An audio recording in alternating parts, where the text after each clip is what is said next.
in the Department of Mechanical Engineering at Imperial College London.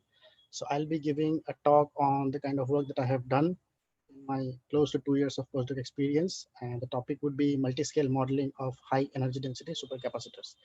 So what I'll do is I'll quickly run through a brief about myself, about what multiscale modeling is, what is a supercapacitor and how is it different from a battery, and then moving on, how we are trying to achieve a multiscale modeling to attain high energy density supercapacitors. So about me. So if you are an ardent tea lover, and since I'm from India, so we have this specialized Assam tea. So I basically come from Assam, where I did my bachelor's and master's of engineering, both in mechanical.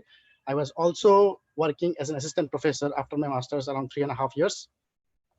Then I moved on to the place where Bollywood or Hindi cinema is, that is Mumbai, where I did my PhD in Homi Bhabha National Institute. It was mostly on micro manufacturing. The research work was mostly carried out at Bhabha Atomic Research Center, which is the nuclear center of India. And my work was something related to precision engineering or surface patterning. So after 2019, so January 2019, I came to Imperial for carrying out my postdoctoral research, and I joined the Electrochemical Science and Engineering group. And since then, I have been working mostly on multiscale modeling. So now, what multiscale modeling is? Basically, we want to explore fundamentals of processes, or considering any process. They may happen at different length scales and time scales. So if we look at very small length scales, which is in angstrom level, we use generally ab initio and quantum mechanics or DDFT kind of modeling, and the time scale will be somewhere in femtoseconds. Now moving up, we go into something called as molecular modeling and then dislocation dynamics, which are mostly done on fracture mechanics kind of studies. You have mesoscale, and finally at the higher scales or at larger time scales and larger length scales, we actually work on engineering components to optimize a process or to do some parametric studies and stuff.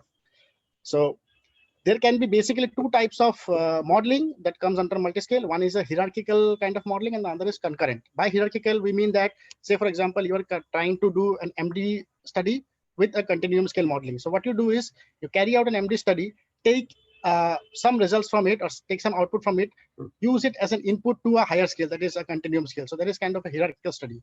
When we say concurrent, that means you are actually simulating at the same time from a very small level to a very high level. Say, for example, you have started a very minute crack. You have started with a minute crack, and it started propagating, and it from a kind of a very nanometric kind of crack, you have moved into a micrometric, a micrometer, or a nano or a millimeter kind of crack propagation. So that kind of thing would be a concurrent multiscale modeling. Now, probably there are audiences who are not aware of supercapacitors. I just wanted to brief about it. So I have just put two figures. One is a bucket which can hold large amount of water, and there are some holes in it through which the water leaks out. And on the other hand, you have a small glass of water which can carry a very small amount of water, but you can pour out the water instantly or at a very rapid rate.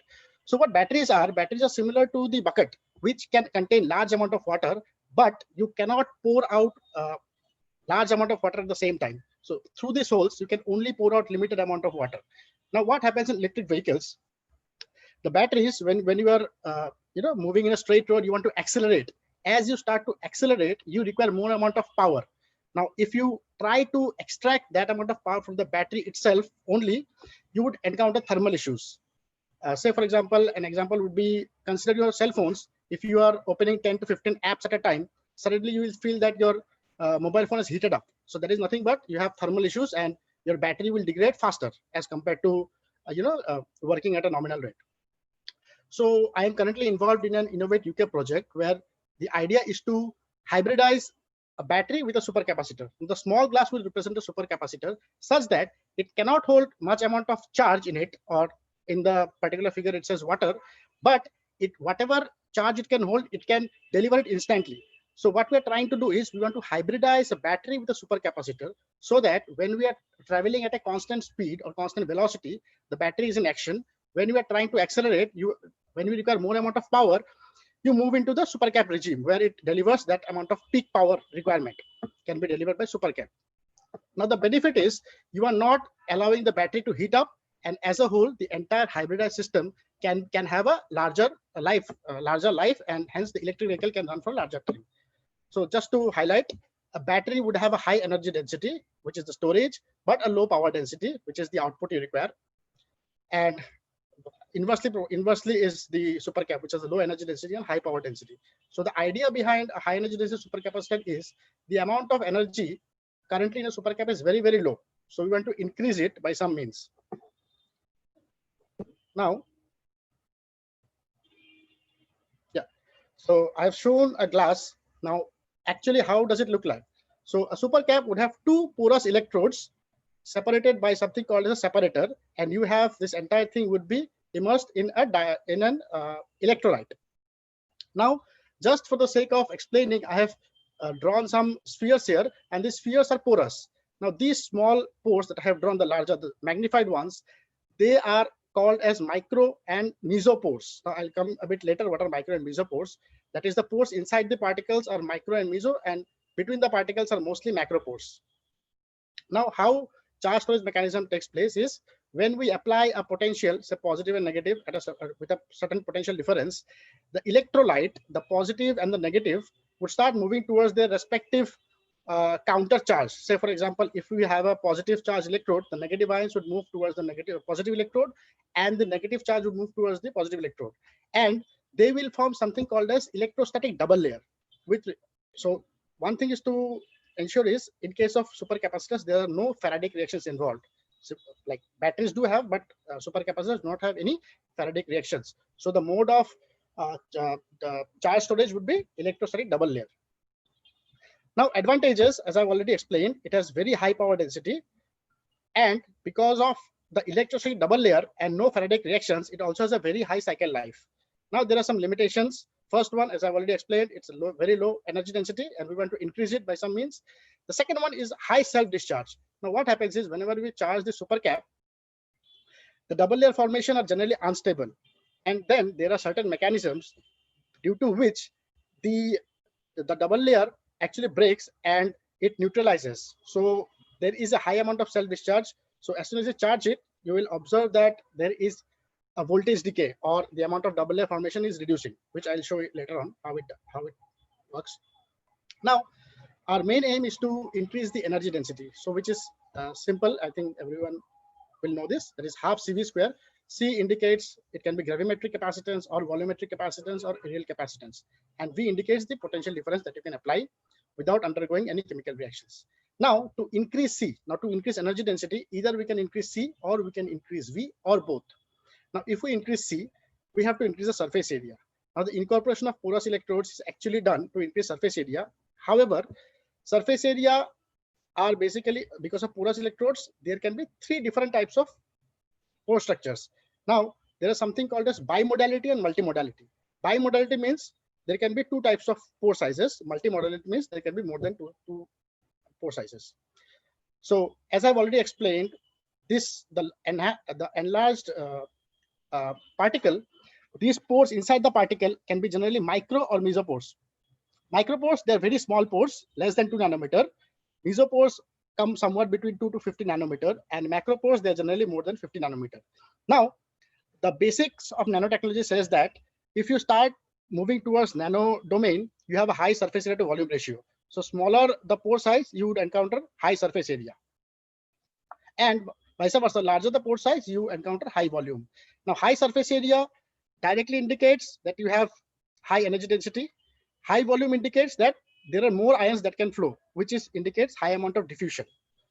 Now, the other thing is voltage window. Now, if you can increase the potential of the electrolyte, you can also enhance the energy density. So different types of electrolytes are used: aqueous, organic, and ionic liquid. So recently, ionic liquids, and there are also other electrolytes such as non-aqueous electrolytes that have a higher potential windows. Now, from this slide, it is very easy to say that if we want to increase energy density, we want all our pores to be in micro domain, and we want ionic liquid. So if we do that, we get the maximum amount of energy density. However, there are certain challenges in it. As I said, that the charge storage is basically due to double layer.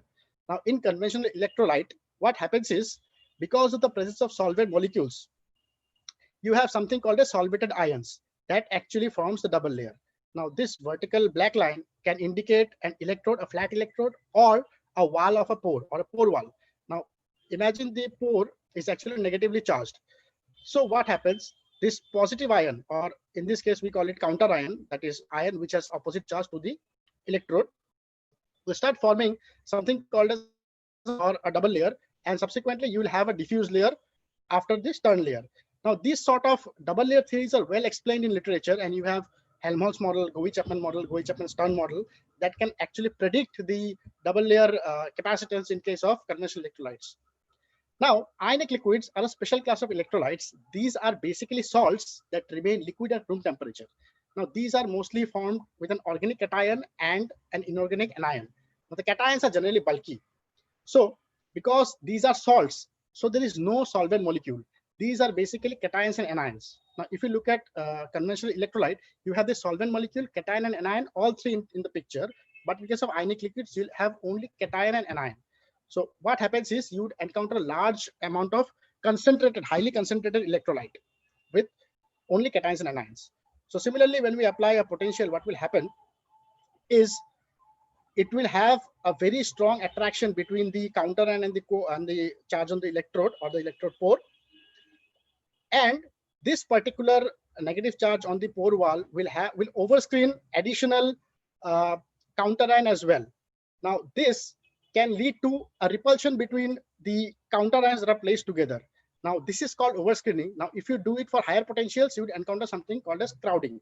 So finally what happens is, in case of high potential electrolytes, the double layer formation is quite complicated. It is not easy as compared to conventional electrolyte, and this may result in capacitance reduction. The formula that we say equal to half CV square, just increase the potential window, the capacitance will increase, is not totally true if you consider this crowding effect and overscreening effects. Now, why multiscale modeling is required? Now we have known that it is not a very easy job to increase the energy density of supercap just by using ionic liquids or a pore structure. So multiscale modeling, why is it required? First thing, so I have just drawn a schematic of electrode where the small blocks indicate pores. So you see there's a small, medium, and large kind of pore.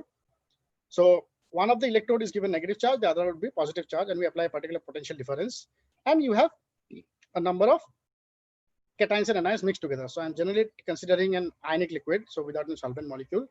So if you see, the ions would generally be less than 1 nanometer in size.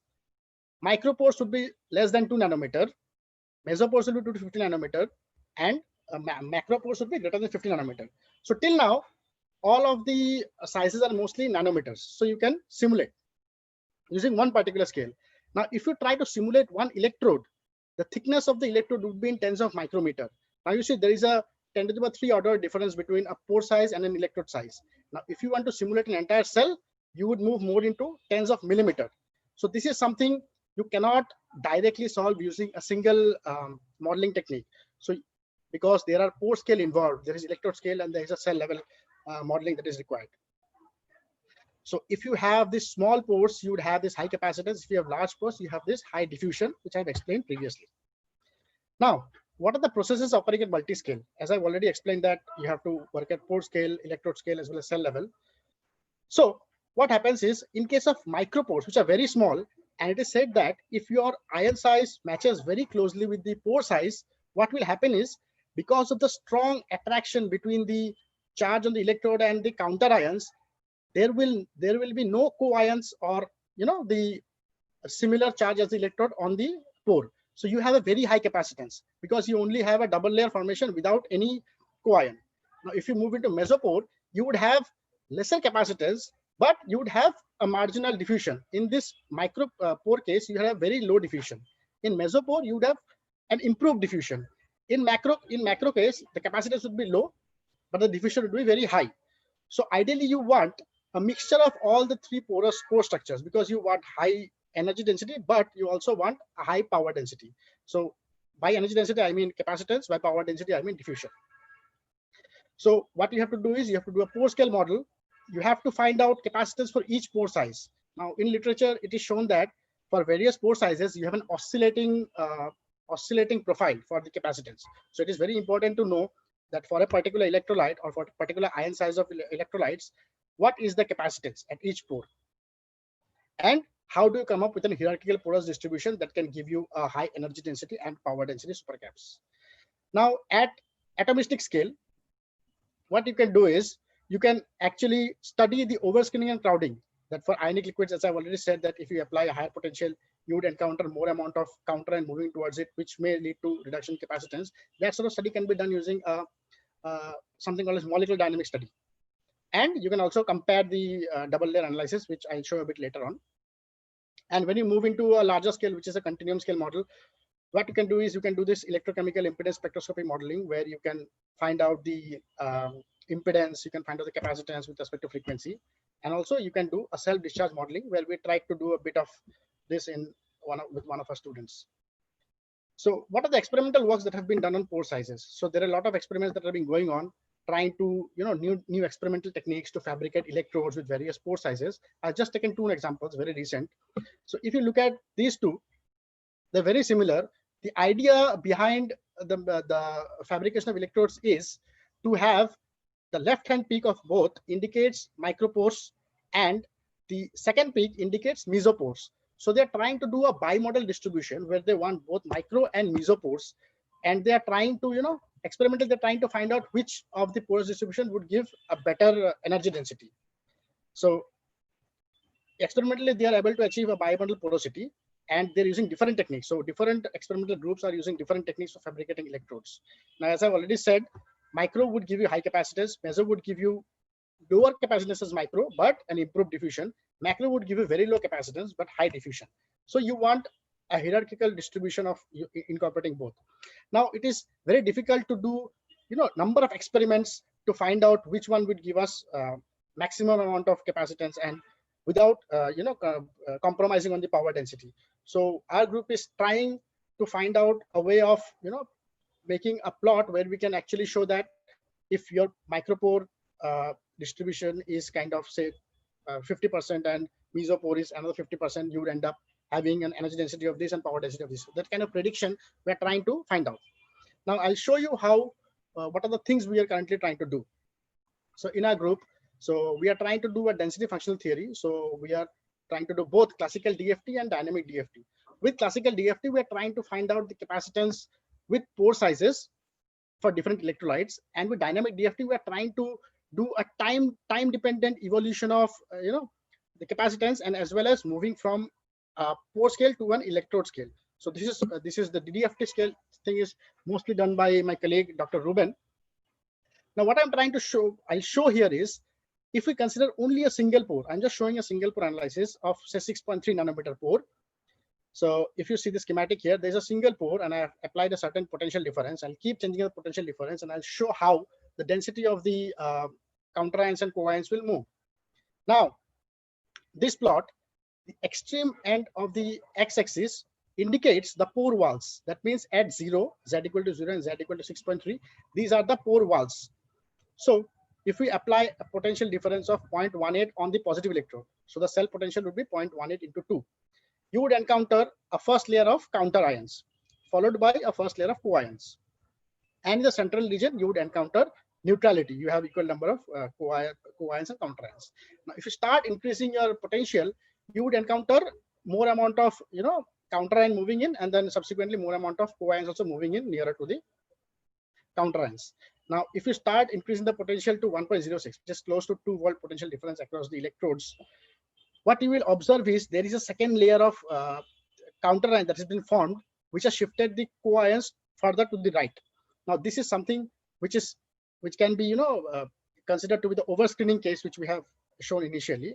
Now, if you do at high potential, say around 1.5, which indicates a 3 volt potential difference, you would encounter this crowding effect. You would have more amount of counter ions moving towards the electrode, and this particular thing may decrease the capacitance.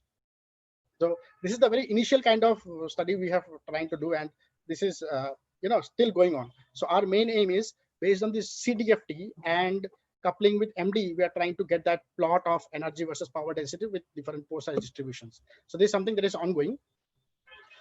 Next, we have done some sort of molecular dynamic simulations. So this work was inspired based on some recent flexible supercapacitors that have been developed, which are actually stretched and compressed to enhance their performance, as well as some sort of supercaps where they're trying to compress it to see the wettability.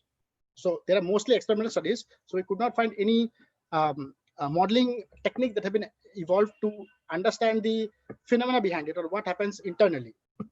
So what we did was we tried to understand the charging dynamics and the double layer structure using molecular dynamics simulations. And so we did compress both the electrodes. Now we initially, since this is an initial study, we have taken flat electrodes, and this is an ionic liquid, which is an imine BF4. So we have done some sort of compression study, and as we also have done some sort of stretching study, which I'll show a bit later on. So all the simulations were carried out using LAMMPS, and we use something called as constant potential method, and the force field for the electrolyte was OPLS AF force field, that is optimized potential for liquid simulations, all atom. So I just showed a video of the compression, how compression takes place. So after certain compression, I have taken out the properties where I indicate them as stress states. So stress states 1, 2, 3, 4, 5, and on the right hand side, I am plotting the compressive stress that has been that the electrode encounters. So we have made sure that the simulations were always in equilibrium. So based on that, we have done some compression studies. Now, after we have done it, we try to analyze from the electrolyte point of view as to how the double layer would be formed. Now, if you look at the extreme left vertical column, you'll see that the first figure, there's electrode position, and you have the black line, which is the counter ion. Or in this case, this is anion. This is the counter ion, and the red line with the coions or the cations in this case. Now, in the second figure, that is figure B, the electrode has been shifted towards the left side. That is been compressed a bit, and you would encounter a low amount of an increased coion, which lead to a very less amount of counter ions that will form the double layer. Now, this will be more clear if we encounter the final compression stage, where if you see that the amount of coion has increased. So what this will do is it will neutralize most of the counter ions that was actually forming the double layer previously. Now, this particular figure on the extreme left can be easily understood by the figure on the right. Now, if you see the electrode, you can see these black dots, which indicates the counter ions. These ions will actually form the double layer, and on behind those are the coions that are opposite, that are similar in charge to the electrode. Now, if you start compressing, you would see that the counter ions will move equal amount of distance as the electrode during compression, but the movement of the coions will be reduced, which is, I'll explain what exactly this movement in terms of technical terms. So what will happen, some of the ions would neutralize some of the counter ions, thereby some amount of reduction in capacitance would occur. And the final compression, which is the highest amount of compression, you would see that most of the counter ions have been actually neutralized by the coions that were very near to it. So what happens is number of counter ions for forming double layer will reduce with compression. So you'd end up having a lower capacitance. I'll show the plot later on. Now, this is all about how the electrolyte behaves. Now, the next would be how the electrode behaves, how the charge storage takes place. Now, on the extreme left, I'm showing the charging dynamics. So the black dot indicates uncompressed state. So you see that this sigma electrode is nothing but the charge density. Now, for uncompressed state, you'd have a very high charge density, which reduces by around 29% as you have a stress state 1. Now, further compression will lead to very low amount of charge storage. The explanation can be easily understood from the previous figure, where you see that the coions are actually neutralizing some of the counter ions. Now, the reason behind the low amount of charge storage is actually attributed directly to the mean square displacement of ions. Now, mean square displacement indicates the ease with which the ions can move within the domain or within the cell. So as we start compressing, the movement of ions are retarded, and due to this, you have lower amount of charge storage on the electrode. So this kind of directly proportionality can be viewed from these two curves. Now, what I have drawn in the third curve is in the electrode, how the charge storage will be, how the density distribution of the charge will be done in the electrode.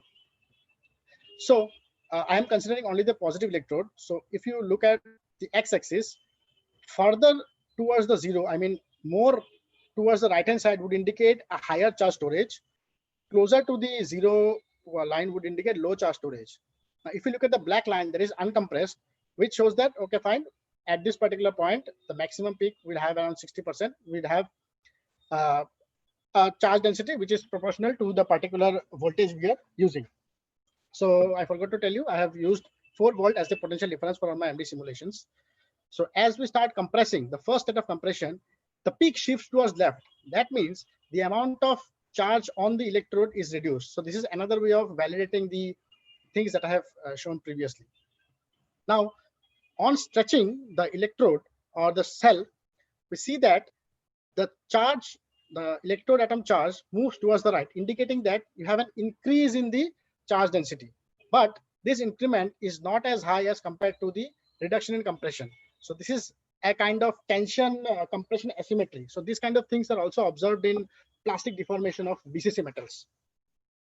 So the MSD of ions is directly proportional to the reduction in electric charge density, which I've already shown in the first 2 slides. Now the double layer capacitance. Now if you look at this plot, it clearly shows that at 0 stress or uncompressed state, you would have a particular areal capacitance around 2. On stretching, you would have a marginal increase, which is around 7%. But if you stress the electrode and compress the electrode by same amounts, you would have a decrease, more amount of reduction in capacitance as compared to increase in the capacitance with stretching. And this particular reduction goes on decreasing as you start moving towards the compressing more. Now, I've also plotted the density distribution for atomic charges for the different stress states. So it can easily be seen that the black dot, which is the uncompressed state. So with respect to compression, all of these are shifted towards the left. That means the amount of charge storage in the electrode would be lesser. So this is the kind of analysis we have tried to do from molecular dynamics simulations. And we have submitted this paper currently. And our next work on MD that is currently ongoing is, okay, so this was basically a flat electrode. I'll just explain what we're currently trying to do. So our first study, which we have tried to do using molecular dynamics simulation, that is the compression, is using a flat electrode. Realistic scenario, we are using porous electrode, as I've already explained in the first slides. Now, the model we have built in such a way that we can take into account any type of electrolyte. We can take in ionic liquids, water in salt, aqueous, or solid state even, and understand the double layer phenomena on that. So we are trying to develop a porous structure. Now, there are some studies in literature that takes into account something called as quenched MD or reverse Monte Carlo. So there are some kind of literature already available, but they actually produce a single pore size, which is kind of an ideal scenario. Whereas in realistic scenario, you would have a porous distribution. Say, for example, pores of 1 nanometer to pores of 5 to 6 nanometer. So that kind of thing we're trying to develop, a porous distribution. And once we have done that, we'd have to study the wettability of the ionic, wettability of the electrolyte in the electrode, and then how the diffusion, the tortuosity, and there are a lot of other studies that can be done using this particular structure. And also realistic scenario of compressing where the pores are deformed, how the electrodes would be squeezed in, whether there's an increment in capacitance or there's a decrease in capacitance, to what extent. And also finally we also have the idea of moving into flexible electrodes, so whose geometry building is a bit difficult as of now. So we're trying our best to complete this particular work. Now this was most towards molecular dynamics simulations. Now I would move towards continuum scale, where as I've said that there can be 2 types of studies. One would be working on the EIS or impedance spectroscopy modeling, where you try to find out the capacitance versus frequency, and the other one would be self-discharge. So charge redistribution is one of the major causes for self-discharge. So what charge redistribution is, when you apply a certain constant current during charging, so what happens is there would be the double layer would be unstable, and when you stop charging, the double layer would redistribute, and during that redistribution, some of the amount of double layers collapsed. So you end up getting a voltage decay or lesser amount of charge than expected when the rated capacitance or rated energy density. So this particular work is being done by one of our master students who joined our group last year, and he's currently working as a patent attorney. So what we have done in this is we have developed a physics-based model for analyzing charge redistribution based on solid phase charge density in 1D Newman's model. Now, 1D Newman's model, there are a lot of studies that you can find in literature where they have tried to model supercaps, try to figure out charge redistribution. So we have tried to incorporate a drift diffusion equation where we are trying to model the solid phase charge density as well, in addition to the concentration of the electrolyte. So what the student has done is basically we have tried to see that if we are applying different constant current charging, how the voltage decay would behave. So if you look at these plots, if you give a very high current, you would end up a very high voltage decay. Now slower the current, you would end up voltage decay to be low. So basically, higher the current, higher is the voltage decay. The other thing we have tried to figure out is, say for example, we have taken only one case of current, that is 10 amps, and then when it has charged from, say for example, 1.7 or 1.5 to 2 volts, we do a constant CV hold of different different times. Say for example, initially we don't do a CV hold, then 20 minutes, 60 minutes, and 120 minutes, and we find that the higher time you allow, the lower is the voltage decay.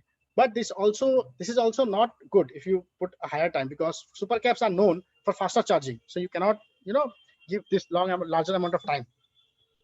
Finally, it was, so what would be the initial voltage? Say for example, from 0 volt to 2 volt, if I'm charging and I'm charging from 1.5 to 2 volt at 10 amps, how will the charge redistribution or the voltage decay occurs?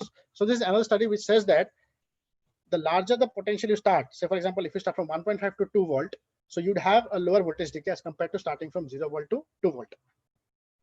Now this model is actually capable of predicting the CCC, that is constant current charging, and the constant voltage times required for minimum voltage decay.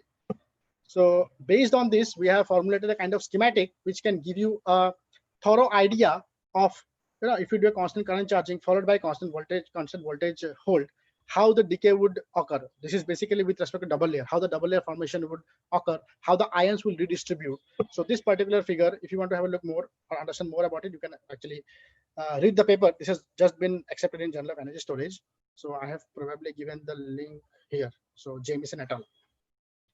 So basically I have, so this is kind of an overview of all the things that we have done. Now the most interesting part of the paper is this particular plot.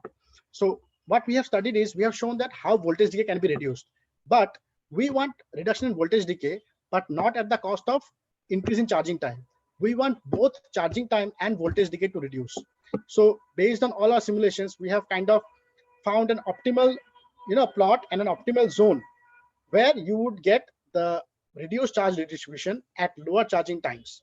Now this is without time constraint. That means if you pick up any time, what will be the voltage decay. Now we also have done with time constraint. Say for example, we have taken 1,000 seconds, and we can pinpoint whether you have to do a CCC or a CCC plus CVH to attain this one. So this is the thing we have done. So we have actually done an optimal charging protocol for minimal charge distribution, and this particular work of a master student has just won the best project award, the Unwin Prize at Imperial. So this is the kind of modeling we're trying to do. We have another student who have joined our group for doing his project, and he would be working on realistic drive cycles for electric vehicles using this sort of concept. So yeah, so now moving on. So this is a very interesting slide of what to do with supercaps, how to move forward. So as I've already said about ionic liquids, where you have kind of using an ionic liquid can have that crowding effect and stuff. So there has been recent research going on in mixture of ILs.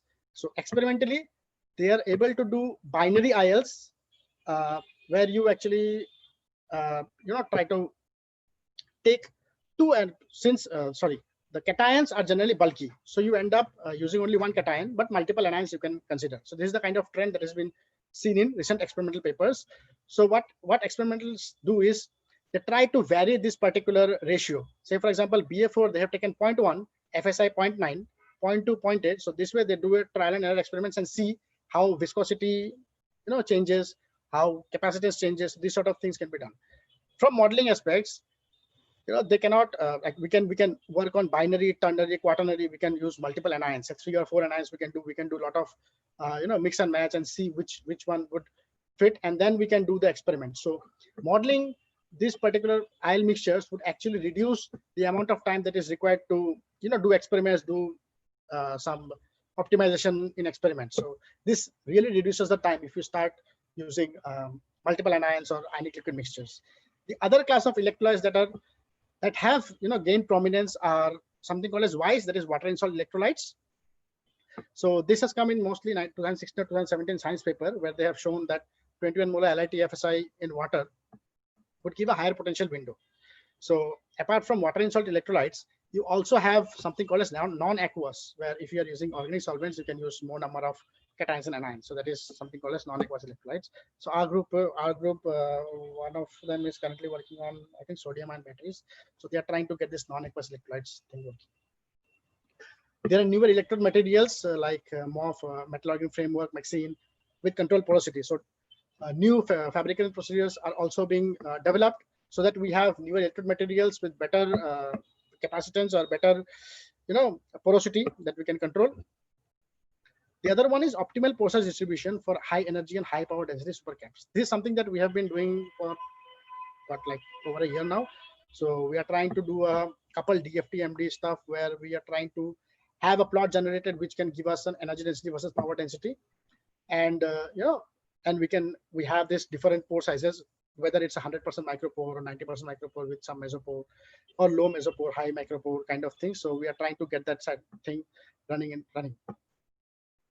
So yeah, I would like to acknowledge Mr. Luke, who just won this MSc award, Dr. Ruben and Dr. Mohammed, who are my colleagues, and we have been postdocs and working on this supercap thing for a long time now, probably 2 years mostly.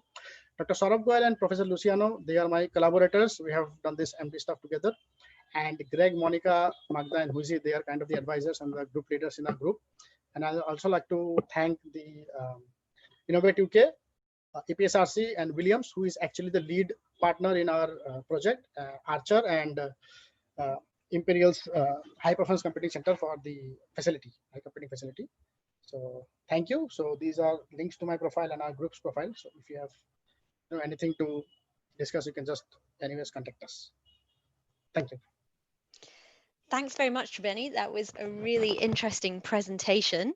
I don't know all that much about supercapacitors, so it was really interesting to hear about that. And I'd actually like to start with a really basic question for people like me who might be watching who don't know all that much about supercapacitors. So you said quite a lot about the electrolyte and using ionic liquids rather than, for example, aqueous electrolytes. And I know there's lots of ionic liquid research at Imperial, so there's probably quite a few people involved in collaborations on that. But I wondered if you could tell us a bit about the materials that are typically used for anodes and cathodes. Are they the same as you would use for batteries, for example, lithium-ion batteries, or are there different kind of requirements for supercapacitors? So supercaps are much simpler as compared to batteries. So you have symmetric electrodes. So generally they use activated carbon, the porous activated carbon you use. But at the same time now they're using graphene, CNTs, and now MOF and this one, metallurgical framework and MAXine. Black phosphorus, I've seen in one of the review papers, they have given a kind of way forward of black phosphorus as well, but I'm not quite sure. But traditionally, in most of the supercaps, you'd find activated carbon. Cool. And is that quite a porous? So you mentioned about having particularly porous materials. Do they need to be porous all the way through, or do you have kind of gradients of different amounts of porosity? Do they work better if you have like a more solid nanomorphology at the back, perhaps? So you ideally want ions to move in. So there's something called as tortuosity, where easier the ions can move inside. So better the movement of ions in the inside the electrode, you'd have more amount of capacitance. So if you're only limited to the surface, you'd have some capacitance, but if you start moving in, you have that passage to move in. So this is something I have proposed in one of my I have written one fellowship. So I have proposed kind of thing where you actually try to move the electrodes inside, move the ions inside the electrode, so you actually get more amount of charge storage. Interesting. Okay, so we've got a few questions through coming in. Try and remember everyone to use the Q&A function, although I noticed there's a couple coming through in the chat, so I'll try and keep an eye on both. So someone has asked, can you tell us what applications these particular hybrid battery supercapacitors can be used for? I mean, we mentioned at the beginning phones. Were you thinking particularly mobile phones, or perhaps electric cars, or is it just quite early stage research now where we don't really have a particular application in mind yet? So phones, I was actually trying to give an example of when you use a mobile phone, you have a battery and you do large amount of apps it starts heating up. So there's thermal issues. So we are not targeting supercap hybrid thing in phones, but electric vehicles, yes. So Williams Advanced Engineering, so they are trying to build this hybrid batteries. So they are trying to integrate a battery with a supercapacitor. So this is actually happening. And we have kind of 4 industrial partners and Imperial in the Innovate UK project. So this is something that we are trying to achieve. So I guess supercapacitors are typically a bit bulky, are they? Because you said they were low power density, if I got that right. Or so maybe for larger applications. So the thing is, in batteries also, you would have this, they call it high energy dense batteries, high power dense batteries. So if you encounter high energy dense, you would have thicker electrodes. If you have high power dense, you'd have thinner electrodes. So you get both type of batteries. Supercaps, you have high amount of power density. Energy density is low. So we're trying to increase the energy density. Sure.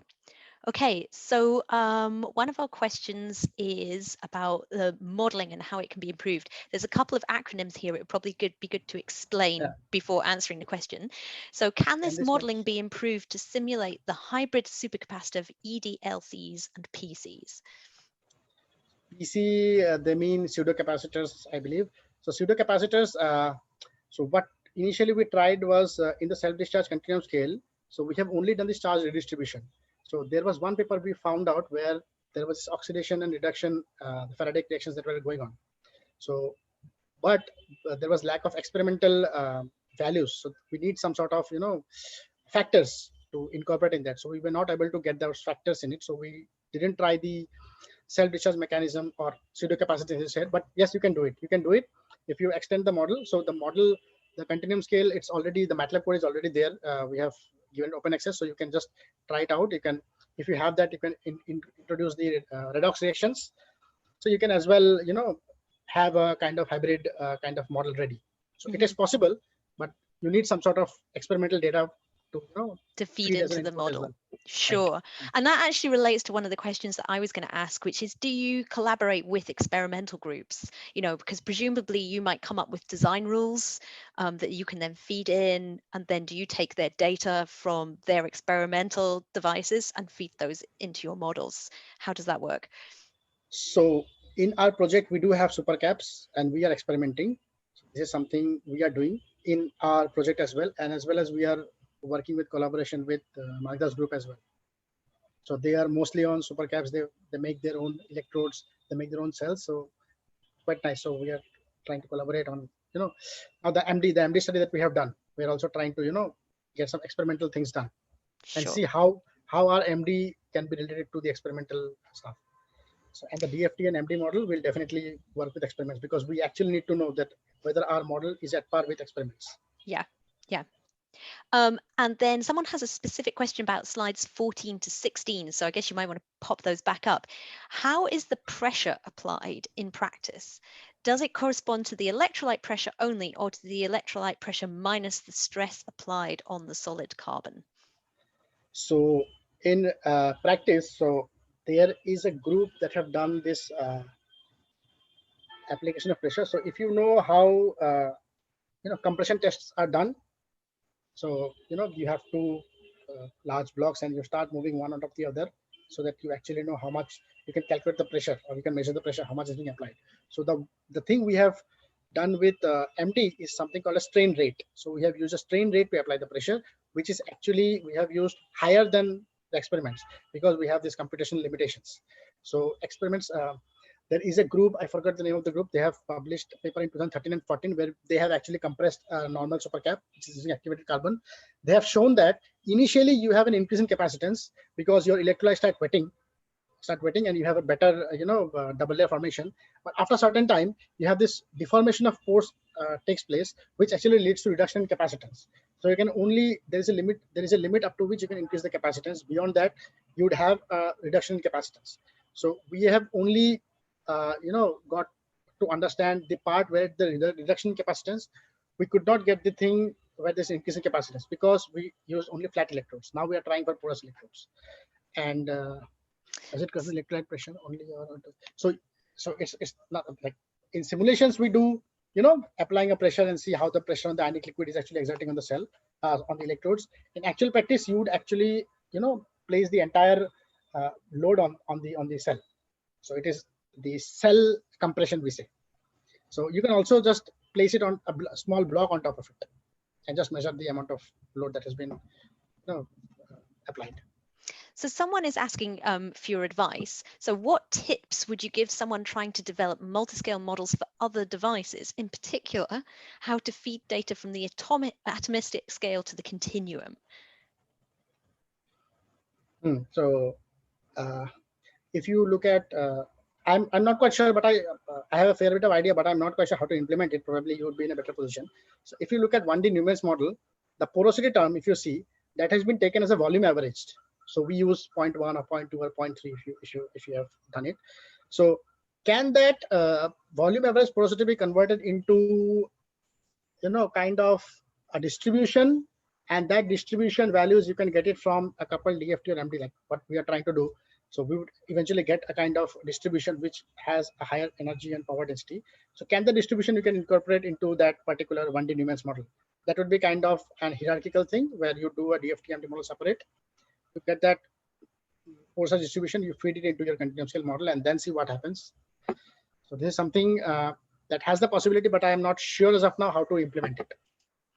And then someone else is asking again about the applications of supercaps and hybrids. Can they be used for grid storage? What services could they provide? Yes, grid storage, you can apply for grid storage, but I think for grid storage they are moving more towards sodium ion batteries, I think. But you can use this one, grid storage as well, supercaps. If you have very high peak power requirement, you can always use a supercap. I mean, in conjunction with the battery. And this is related, I guess, to a stream of work that IMSE is very interested in at the moment, and I know Faraday is as well, about using critical materials in batteries. So there's been quite a lot of kind of bad press, I would guess, in the last 9 months, year or so, about particularly lithium-ion batteries. And that using critical materials in batteries, they're difficult to recycle. They're quite often mined in conflict areas or, areas with maybe not particularly high humanitarian standards. So someone is asking, are the materials that would be used for these devices expensive or critical? Can you make them out of, inexpensive, widely available materials? So basic activated carbons are cheaper. I mean, the fabrication technique is cheaper. So I'm not talking about lithium-ion batteries. I mean, you have this NMC. No, but for supercaps and hybrids, can we use kind of readily available materials for them? As long as you have, see, the thing which I know is if you can generate porous structure easily at cheaper cost, then you can use it, as long as you do not have reaction that is occurring between the electrode and electrolyte surface. Once you have a chemical reaction, then your degradation starts. Mm-hmm. So ideally, do not want any chemical reaction occurring between the surface of electrode and the electrolyte. As long as this is maintained, I think any cheap way of manufacturing porous structures is fine. And that's then related. So Kieran Nogati has a question, which is really interesting, is about using additive manufacturing. So a lot of people know this is 3D printing, to actually print your electrodes so that you can make them with high surface areas. Is that something you're aware anyone is doing at the moment or looking at?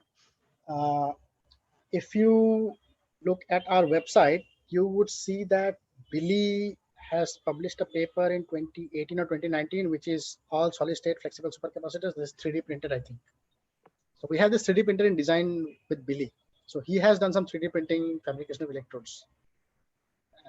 I think it was electrospinning. I'm not sure, but you can just have a look at the paper. I remember he has a 3D printer. I'm not sure if the paper is something. Just let's look at the paper of Billy. I think it's Billy Wu. This is we're talking about. All solid state. I think it's something with related to solid state. I forgot the. We can maybe pop the link in the chat if we find it before the end. And then someone else is asking, are supercaps safe to use? Yeah. So aqueous and organic, you would have flammability, right? So they may catch fire, very rare. Ionic liquids are safer, but you have the problems I've already said about this double layer structure. Solid states are more safer. So ionic liquids, are not flammable. They are not volatile, but they can have this leakage issues. we actually have encountered this leakage issue in one of our supercaps where the ionic liquid is leaking. Solid states are much safer, but then solid state also has its own demerits. So it's like, which demerit, which one you can take in for your research. Like if you think that, okay, if the solid electrolyte with the surface, the mechanism is deteriorating mechanism is fine with you, then you can take solid state, else ionic liquids, which are much safer. And then someone else has said, I was wondering if you or your co-workers have extended your multimodal calculations to unravel in-between layer intercalation mechanisms and supercapacitors, for example, with layered materials. We have not yet worked on layered materials, and we are not trying to do multimodal as well. We are trying to do bimodal. We are just trying to, because see, we at the end of the day, we always follow what experimentalists do because we have to match with what they have done. So, and also a multimodal greater than 50 nanometer is very difficult using the kind of molecular dynamics I'm doing. It becomes a bit tricky, time consuming. So we are only trying to do in the micro and meso scales, but we have not yet done in layered materials. There's something like I've written one fellowship, and there was something, I've tried to incorporate all the 3 type of pores actually in there, but I cannot share that. So as long as yeah. So yeah, I've been trying to work on this, but I have not yet started. As long as probably I'll start later. Okay, and then we've just got a few minutes before we need to finish up, but there's one question that's actually in the chat rather than in the Q&A, which I don't entirely understand. But part of the question is about the force field for ionic liquids being has underestimated the dielectric constant. What do you think about this? When you increase the distance, is interesting, but experimental is practical. Thinking about NA batteries.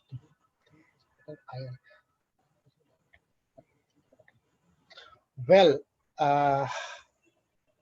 I am not quite sure, since OPLS-A force fields are extensively used for ionic liquids.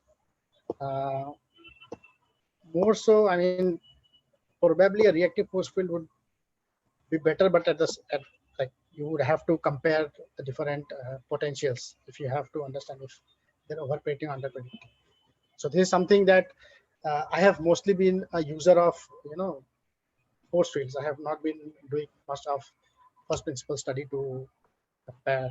And so there are some force fields like Apple and P or something like that. I forgot. I think this one. If you look at papers by Martin Bazant and Konishev, so they have Apple and P or some other force field they have taken. But I think OPLS is better. OPLS is better than that one. Okay, and then just very quickly, one last question from me. Are there any already commercialized applications for your hybrid supercap devices? And if not, how long do you reckon it might be before they might be commercialized? Hybridized, Williams have actually showcased one hybrid battery supercap in one of the there was some fair they were organized, and they have actually showcased hybrid pack. So this isn't a car?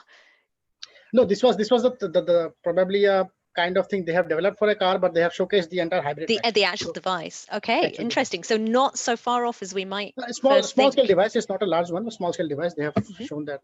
Yeah. Well, that's been really interesting. Thank you so much, Tribeni. It was fascinating talk, really interesting to hear about your group's work. And we actually have someone else from your group speaking next week. So on Thursday, the 19th of November at 2 p.m, we have a talk on modeling for design of next generation energy storage devices, lithium-ion capacitors and solid state batteries.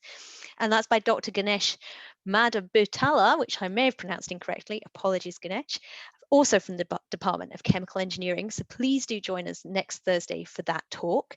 This talk, along with all the others from IMSE's webinar series, will be available on YouTube in due course. The IMSE YouTube channel link is in the chat, along with the other links. So thank you very much indeed, Tribeni, for your fascinating talk. And we look forward to hearing from one of your colleagues next week. Thank you. Goodbye. Thank you.